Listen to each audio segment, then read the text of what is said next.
குமாரன் கொள்ளாமலும் வழியிலே அழியாமலும் இருக்கும்படிக்கு அவரை முத்தம் செய்யுங்கள்.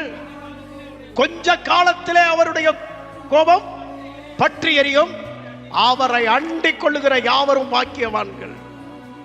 நம் கண்கள் பாவம் நிறைந்த கண்களாக இருந்தால் நிச்சயமாய் அதற்குரிய தண்டனை உண்டு, தப்ப முடியாது.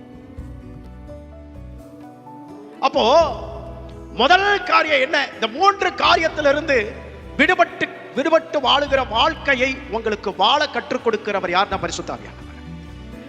அவர் வரும் பொழுது உங்களை சாட்சியாக நிறுத்துவார். எங்கெல்லாம் சாட்சியாக நிறுத்துவார் வேதம் சொல்லுது. எங்கெல்லாம் சாட்சியாக நிறுத்துவார்?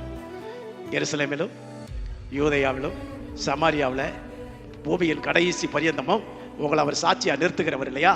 அவர் வந்துட்டார்னா யோவான் சுவிசேஷ புஸ்தகத்தில் சொல்லப்பட்டிருக்கிறது, பரிசுத்த ஆவியானவர் வரும் பொழுது அவர் உலகத்தையும் பாவத்தையும் நியாய தீர்ப்பை குறித்தும் அவர் கண்டித்து, நமக்குள்ள இருக்கிற எங்கேயோ கண்டித்து உணர்வார், நமக்குள்ள இருக்கிறதை கண்டித்து உணர்ந்தார். எத்தனை பேர் பரிசுத்த ஆவியானவர் உங்களுக்குள்ள வரும் பொழுது, வேதத்தை படித்துக் கொண்டிருக்கும் பொழுது, இந்த வார்த்தையை கேட்டுக்கொண்டிருக்கும் பொழுது, எனக்குள்ள இருக்கிற பாவம் குத்தப்பட்டு, ஐயோ இந்த பாவத்தை நான் செய்து கொண்டிருக்கிறேனே, இந்த வழியில் நான் நடந்து கொண்டிருக்கிறேனே, இந்த தவறை நான் பண்ணிக் கொண்டிருக்கிறேனே என்று உணர்த்தப்பட்டு, இன்றிலிருந்து அதை விட்டு விடுகிறேன் என்று நீங்கள் உணர்த்தப்பட்டு கொண்டு இருப்பீர்கள் என்று சொன்னால், பரிசுத்த ஆவியானவருடைய கிரியை உங்களுக்குள் பலமாக இருந்து கொண்டிருக்கிறது என்பதிலே எந்த விதமான சந்தேகமும் இல்லை.